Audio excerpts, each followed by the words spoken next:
Hello friends, कैसे हैं आप सब लोग। अभी तो स्कूल बंद है। आशा करता हूँ घर पे सब बच्चे पढ़ाई कर रहे होंगे। उसी के बेसिस के आधार पर हमने कुछ वीडियोस तैयार की हैं, जिसमें हमने कुछ बच्चे हैं जो बाहर जाके शिक्षा नहीं ले पा रहे हैं, घर पर ही पढ़ाई करना चाहते हैं और नवोदय का एंट्रेंस एग्ज़ाम या फिर कोई भी एंट्रेंस एग्ज़ाम हो उसके लिए काम में आने वाली चीज़ें, उन्हीं के आधार पर मैं कुछ लेक्चर बना रहा हूँ। उनमें कल हमने नंबर सिस्टम का एक पहला पार्ट पढ़ लिया था, उसी के आधार पर कुछ क्वेश्चंस करेंगे, फिर नेक्स्ट पार्ट में देखेंगे क्या होता है। चलिए स्टार्ट करते हैं आज का लेक्चर। पहले हमने सबसे पहले पढ़ा था नेचुरल नंबर, उसी के बेस पे क्वेश्चन है, इनमें से कौन प्राकृतिक संख्या या नेचुरल नंबर नहीं है। कल मैंने बताया था जितने भी काउंटिंग नंबर्स होते हैं जो गिनने के काम आते हैं वो सारे नेचुरल नंबर या प्राकृतिक संख्या कहलाती हैं। जैसे 1 2 3 4 एंड सो ऑन, ये आगे तक बहुत आगे तक जा सकता है। तो इसी के बेस पे हम देख लेंगे, इनमें से देख लेंगे कौन सा काउंटिंग नंबर नहीं है। अब आप सबको पता है 2 भी काउंटिंग नंबर है, 7 भी है, 5 भी है, केवल 0 नहीं है। 0 किसी काउंटिंग के काम नहीं आता, तो यही अपना आंसर हो जाएगा, क्योंकि 0 जो है किसी चीज के गिनने काम नहीं आता है। हाँ, ये बात अलग है कि डिजिट में आगे लग के ये उसकी वैल्यू बढ़ा देता है, लेकिन 0 अपने आप में कोई नेचुरल नंबर नहीं है। दूसरा क्वेश्चन है, इनमें से कौन पूर्ण या होल नंबर नहीं है, पूर्ण संख्या या होल नंबर नहीं है। कल मैंने बताया था जब नेचुरल नंबर्स जो सारे नेचुरल नंबर्स हैं इनके आगे हम 0 लगा देते हैं, 0 1 2 3, तो ये होल नंबर बन जाता है। तो होल नंबर में नेचुरल नंबर प्लस 0 या फिर 0 को इंक्लूड करके जितने नेचुरल नंबर्स लेके जाते हैं वो सारे होल नंबर्स कहलाते हैं। तो इसमें देख लीजिए कौन सा है जो है 0 के बाद के नंबर नहीं है, 0 के पहले के हैं। 11 है जो 0 के बाद आता है, काउंटिंग नंबर है, ये भी होगा होल नंबर। -2 0 से पहले आता है, तो ये होल नंबर में नहीं आएगा। ठीक है, तो यही अपना आंसर हो गया। 155 ये भी काउंटिंग का नंबर है, 17 ये भी काउंटिंग का नंबर है। -2 काउंटिंग के काम नहीं आता है। ठीक है, तो ये 0 से पहले है, इसको हम होल नंबर की श्रेणी में नहीं रखेंगे। थर्ड क्वेश्चन देख लेते हैं, इनमें से कौन पूर्णांक संख्या या इंटीजर नहीं है। इंटीजर मैंने बताया था आपको कि सारे नेगेटिव, 0 और पॉजिटिव नेचुरल नंबर। ठीक है, नेगेटिव जो 0 से पहले वाले होंगे तो 0 -1 -2 -3 एंड सो ऑन, ये माइनस आगे तक बढ़ेगी सीरीज। ऐसे ही इधर पॉजिटिव वाले +1 +2, इसको प्लस लिखने के बाद देखिए 3 एंड सो ऑन, ये आगे तक सीरीज बढ़ेगी। इसमें से देख लेंगे ये, लेकिन पूरा कंप्लीट नंबर होता है, ना पॉइंट में होगा, ना फ्रैक्शन में होगा, ना ही रूट में होगा। तो सारे के सारे इंटीजर ना तो पॉइंट में होते हैं, नो डेसिमल, नो फ्रैक्शन और नो रूट वैल्यू या अंडर रूट वैल्यू या कोई भी रूट वैल्यू, √3 √2 या ले सारे। ठीक है, तो integers complete number including negative, 0 and positive, सारे के सारे। अब इसमें से देख लेंगे कोई कंप्लीट नंबर नहीं है, वो देख लेंगे। ठीक है, -6 ये नेगेटिव वाले आ गए, ये है। 44 ये पॉजिटिव में आ गया, ये भी है। 7/3 ये कंप्लीट नंबर नहीं है, तो यही अपना आंसर हो जाएगा इसका, यही एक इंटीजर नहीं होगा। 1001 ये भी है, पॉजिटिव नंबर आगे जाएगा सीरीज में, तो ये भी एक इंटीजर हो जाएगा। चलिए नेक्स्ट क्वेश्चन देख लेते हैं दोस्तों, इनमें से सबसे छोटी सम अभाज्य संख्या है, इवन प्राइम नंबर। मैंने बताया था सम जो 2 से डिवाइड हो जाए, डिवाइडेड बाय 2 ये इवन या सम संख्या कहलाती है। अब इसमें पूछ रहा है प्राइम, वो इवन भी हो और प्राइम भी हो, मतलब सम भी हो और अभाज्य भी हो। तो अभाज्य संख्या जो अपने पहाड़े में आए और केवल 1 से कटे, 1 से और अपने से कटने वाली संख्या ही अभाज्य संख्या कहलाती है। इसमें देख लेंगे 12 इवन तो है लेकिन अभाज्य नहीं है, क्योंकि ये 2 के टेबल में भी आता है, 3 के टेबल में भी आता है और 4 के टेबल में भी आता है, 6 के टेबल में भी आता है, तो ये तो नहीं है। दूसरा देख लेंगे ऑप्शन, ये इवन भी है और 2 सबसे छोटा भी है, और ये 2 जो है केवल 1 और 2 के टेबल में आता है, तो यही अपना आंसर हो जाएगा। इसके अलावा और ऑप्शन भी चेक कर सकते हैं। 16 ये 2 के टेबल में भी है, 4 के में भी है, 8 के में भी है। 4 को 2 में भी आता है, 4 में भी होता है, तो ये भी आंसर नहीं होगा, ये भी नहीं होगा। बचा के अपने पास 2, ये सबसे छोटा भी है इवन भी है और प्राइम भी है। सह अभाज्य संख्याओं को प्राइम नंबर का पेयर या युग्म है। सह अभाज्य संख्या क्या होती है, जिसका मैंने बताया था HCF हमेशा 1 आए, या फिर जो एक दूसरे के टेबल में ना आए या ना कटे, वो सह अभाज्य संख्या हो जाएंगे। 5 और 70, 5 से 70 कट जाएगा, डिवाइड हो जाएगा पूरा पूरा, डिवाइड देके देख लीजिएगा, तो ये आंसर नहीं होगा। 12 और 21, 12 और 21, ये 3 और ये किससे कट जाएगा, ये भी 3 से कटेगा, तो ये भी नहीं होगा। 21 और 29 ये किसी भी टेबल में नहीं आते हैं, ना ये एक दूसरे से डिवाइड होते हैं, तो आंसर अपना यही हो जाएगा। ठीक है, क्योंकि 21 और 29 इन दोनों में HCF मतलब हाईएस्ट कॉमन फैक्टर, क्योंकि इसका हम LCM निकालेंगे तो आ जाएगा 7 3 और 3 1। ये 29 किसी टेबल में नहीं आता तो 1, इन दोनों में केवल HCF जो होगा 1 होगा, तो इसको हम बोलेंगे ये को प्राइम नंबर का पेयर है, क्योंकि ये दोनों किसी और टेबल में नहीं आते हैं। ठीक है, 10 और 15 ये 5 से 10 कट जाएगा, इसलिए ये आंसर नहीं होगा, तो ये अभाज्य नहीं होगी। ठीक है, नेक्स्ट क्वेश्चन 6, इनमें से परिमेय व अपरिमेय संख्या, परिमेय और अपरिमेय बताया था मैंने, रेशनल एंड इरेशनल, उनका पेयर है। रेशनल मैंने बताया था जो P/Q की फॉर्म में लिखी जा सके। ठीक है, ये तो है ही नहीं, डिवाइड बाय टू फॉर्म में है नहीं, इस ऑप्शन को हटा दीजिए। √35 ये भी डिवाइड वाली फॉर्म में नहीं है, इसको भी हटा दीजिए। ये 150/300 ये कट तो जाएंगे आपस में, और ये P/Q की फॉर्म में भी है, लेकिन अपरिमेय संख्या भी देखनी है हमें 1.33। अब मैंने बताया था अपरिमेय संख्या है, अपरिमेय संख्या वो होती है जिन्हें P/Q की फॉर्म में नहीं लिखा जा सकता।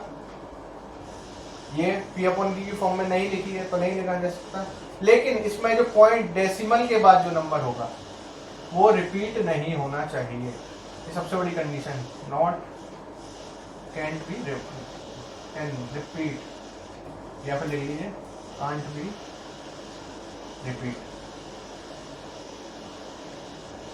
डेसिमल के बाद जो नंबर होगा, पॉइंट के बाद जो नंबर होगा वो या डिजिट होगी वो कभी रिपीट नहीं होगी इसमें। लेकिन 3 2 बार रिपीट हो गया तो ये इरेशनल नहीं है, इस ऑप्शन को भी हटा दीजिए, 4 लिख लीजिए। 1.34 इसका ऑप्शन गलत है, इसको 4 लिख लीजिए। इसमें देख लीजिए ये P/Q की फॉर्म में तो है, लेकिन ये भी सही है क्योंकि इसमें पॉइंट के बाद जो है डेसिमल वाला नंबर जो डिजिट है वो रिपीट नहीं हो रहा है, तो यही अपना आंसर हो जाएगा। क्योंकि पहला हमें देखना है परिमेय, परिमेय हो गया P/Q की फॉर्म में लिखा है ये, ठीक है, पहली कंडीशन सेटिस्फाइड। सेकंड अपरिमेय जो P/Q की फॉर्म में नहीं लिखा जा सकता, और सेकंड जो कंडीशन होती है इरेशनल या अपरिमेय संख्या की, उसमें डेसिमल के बाद कोई डिजिट रिपीट नहीं होती, दोनों सेटिस्फाइड हो रही है, तो ऑप्शन ये हो गया। तो अच्छा दोस्तों, वो जितने भी नंबर थे वो मैंने बता दिए। अब नेक्स्ट आगे क्या पढ़ेंगे, हम कुछ नियम पढ़ेंगे, कुछ अपने जो बेसिक नियम हैं, ठीक है, रूल्स है, उनके बारे में हम अब जानेंगे। ठीक है, यही नंबर सिस्टम का पार्ट है। पहला नियम जो लिख लेते हैं हम,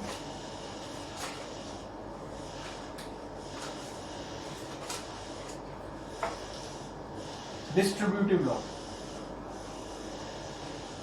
डिस्ट्रीब्यूटिव लॉ हिंदी में इसको बोलते हैं वितरण नियम या बंटन नियम, जो बांटा जाए। वितरण मीन्स भी बांटना होता है, या बंटन का नियम या बांटने वाला नियम। डिस्ट्रीब्यूट आपको पता होगा, डिस्ट्रीब्यूट करना, किसी चीज को बांटना। मतलब 4 लोग बैठे हैं, अपने पास कुछ मिठाई है, तो उनको चारों को बराबर बराबर मिठाई बांटे, या फिर किसी को ज्यादा किसी को कम भी मिल सकती है, तो ये डिस्ट्रीब्यूट, इसी के आधार पर ये फॉर्मूला या नियम काम करता है। इसमें सबसे पहले समझिएगा,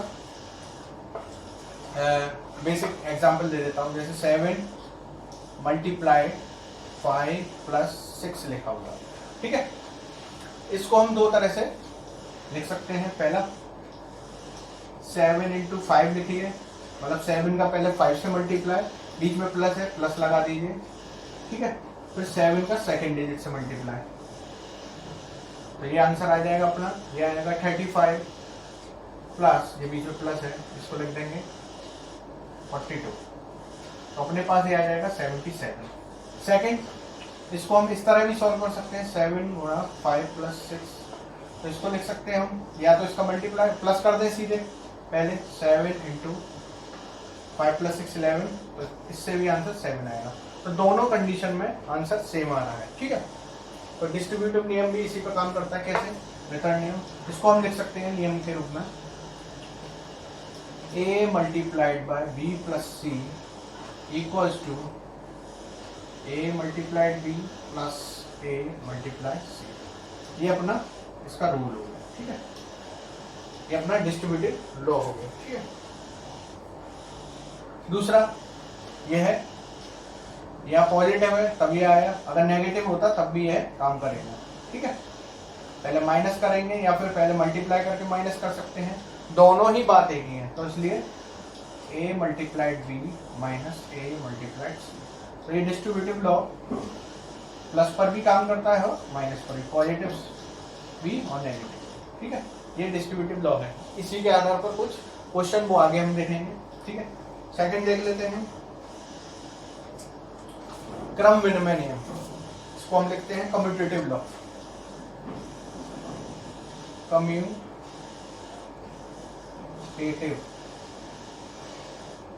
लॉ या क्रम विनिमय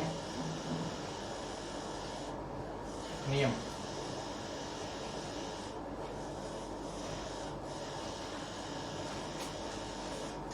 इसका एग्जाम्पल देख लेते हैं क्रम विनिमय नियम का, इसमें भी लिख लीजिएगा।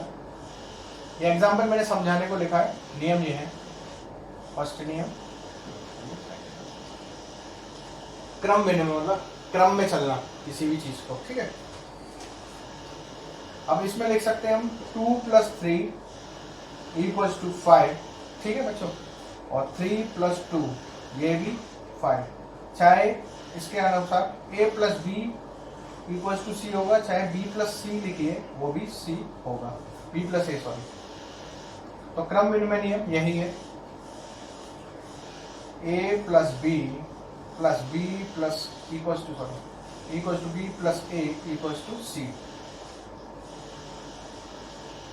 यही अपना क्रम विनिमय नियम है, ठीक है, कम्यूटेटिव लॉ। ये दूसरा, इसी में ये पॉजिटिव के लिए हो गया या प्लस के लिए हो गया। सेकंड, चाहे आप a गुणा b लिखिए या b गुणा a लिखिए, आंसर अपना सेम आएगा, ठीक है। समझ लेते कैसे, चाहे 5 का मल्टीप्लाई 4 में करिए तब भी 20 आएगा, और 4 का मल्टीप्लाई 5 में करिए तब भी 20 आएगा, ठीक है। तो ये रूल प्लस और मल्टीप्लाई दोनों के लिए लागू होता है कम्यूटेटिव लॉ। लेकिन ये रूल माइनस और डिवाइड के लिए काम नहीं करेगा। देख लेते हैं कैसे, a minus B not equals to b minus a। अब वो कैसे चेक करेंगे, a मान लीजिए अपने पास 5 है, माइनस 3, b को 3 मान लेता हूँ, ये आएगा 2। इसके विपरीत अगर मैं उल्टा करूंगा, यानी 3 माइनस 5, तो ये 2 नहीं आएगा, क्योंकि 3 में से 5 तो माइनस होगा, 2 आएगा। लेकिन साइन हमेशा जो संख्या ग्रेटर होती है उसका आता है, तो माइनस का आएगा। तो 2 इससे आया, माइनस 2 इससे आया, तो ये नेगेटिव और डिवाइड में काम नहीं करती, ठीक है। तो डिवाइड में भी चेक कर लेते हैं, a b और b अपॉन a बराबर नहीं होंगे, क्योंकि 5 में 10 में डिवाइड करो 5 का, वो आएगा 2, और इसको उल्टा करेंगे 5 अपॉन 10, तो ये आएगा 1/2। तो याद रखिएगा, ये कम्यूटेटिव लॉ केवल पॉजिटिव और मल्टीप्लाई में काम करती है। It is applicable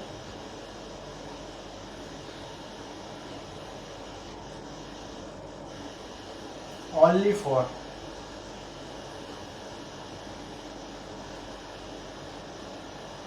edit and multiplication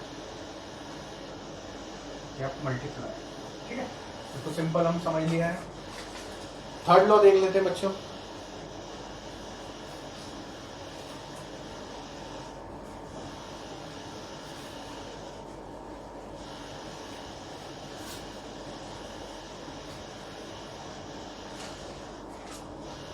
third जो लॉ है अपने पास, एसोसिएटिव लॉ,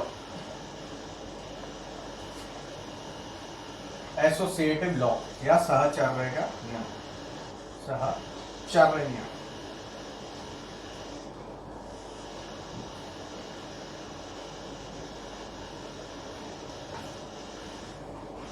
सहचर्य नियम क्या कहता है? मान लीजिए एग्जाम्पल देखते हैं हम, 4 प्लस ब्रैकेट में लिख दिए 7 प्लस 2, ठीक है, इक्वल्स टू होगा हमेशा 4 प्लस 7 प्लस 2। क्यों?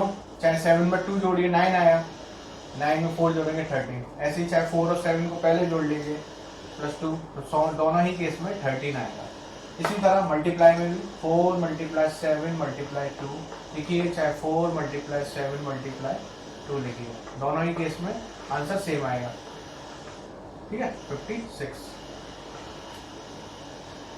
चाहे इन दोनों का मल्टीप्लाई करिए पहले, फिर 2 से मल्टीप्लाई करेंगे तब भी यही आएगा, चाहे इन दोनों का अंदर जो है 7 और 2 का मल्टीप्लाई करिए तब भी 4 से मल्टीप्लाई करेंगे, आंसर यही आएगा। तो रूल क्या हो जाता है, ए प्लस बी, इस वाले रूल के हिसाब से ए प्लस बी प्लस सी बराबर होगा ए प्लस बी प्लस सी, हमेशा सेम आएगा। इसी प्रकार ए मल्टीप्लाइड बी मल्टीप्लाइड सी बराबर होगा ए मल्टीप्लाइड बी मल्टीप्लाइड सी, ठीक है। ये भी के ऐड में और मल्टीप्लिकेशन, ठीक है। ये भी नेगेटिव या फिर माइनस या फिर सब्सट्रैक्शन और डिविडेशन पे काम नहीं कर सकती। चेक कर सकते हैं हम भी, सब्सट्रैक्शन पे करेंगे तो a माइनस बी माइनस सी बराबर नॉट इक्वल्स टू होगा a माइनस बी माइनस सी, ठीक है। अगर हम वैल्यू रख दें इनकी कुछ भी 10 माइनस 5 माइनस 3, तो ये आएगा यहाँ से, इसको पहले माइनस करेंगे तो 2, तो जो हो जाएगा 8। और इसमें केस में देख लेते हैं 10 माइनस 5 माइनस 3, तो ये अपने पास हो जाएगा 5, पहले इसको माइनस करेंगे तो माइनस 3 तो 2। इस केस में आ रहा है 8, इसमें 2, तो ठीक है। एसोसिएटिव लॉ लिख देंगे, सब्सट्रैक्शन पे काम नहीं करती, not work on subtraction and division या डिवाइड, ठीक है। ये नोट करके लिखते चलिएगा, ये केवल ऐड में और मल्टीप्लिकेशन में काम करती है। चौथा लिख लेते हैं, योज्य प्रतिलोम, एडिटिव इनवर्स। योज्य प्रतिलोम सिंपल सा रूल है, बस साइन चेंज कर देते हैं। अगर 10 है कोई तो ये आंसर हो जाएगा 1/10, ठीक है। योज्य प्रतिलोम केवल sign change, only change the sign, या जो आगे साइन लगा है वो चेंज हो जाता है। जैसे लिखा +10, इस पर योज्य प्रतिलोम रूल लगेगा या एडिटिव इनवर्स रूल लगेगा, तो ये हो जाएगा -10। बस इसमें इतना ही है, इसको लिख लीजिए एडिटिव इनवर्स, ठीक है। नेक्स्ट जो रूल है गुणात्मक प्रतिलोम। अब इसके बाद जो नेक्स्ट रूल है वो लिख लेते हैं गुणात्मक प्रतिलोम।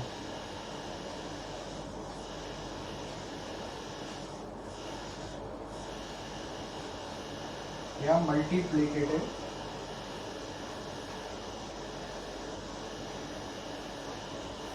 इनवर्स, ठीक है। गुणात्मक प्रतिलोम में जो अपने पास लिखा है जैसे 10/3, इसको व्युत्क्रमानुपाती इनवर्स कर देते तो आंसर आता है अपने पास 3/10। ये हमने कुछ रूल पढ़े, और इसके अलावा कुछ 1-2 रूल और हैं, वो मैं आपको नेक्स्ट लेक्चर में बताऊंगा, और इसी के आधार पर कुछ क्वेश्चंस और करेंगे हम, जिससे आपको ये सारे के सारे रूल समझ में आ जाएंगे। अच्छा, तो दोस्तों कैसा लगा हमारा लेक्चर, आप लोग हमें कमेंट सेक्शन में ज़रूर बताइएगा। अगर अच्छा लगा हो तो लाइक और कमेंट करना ना भूलें, और चैनल को सब्सक्राइब करना ना भूलें। Thank you.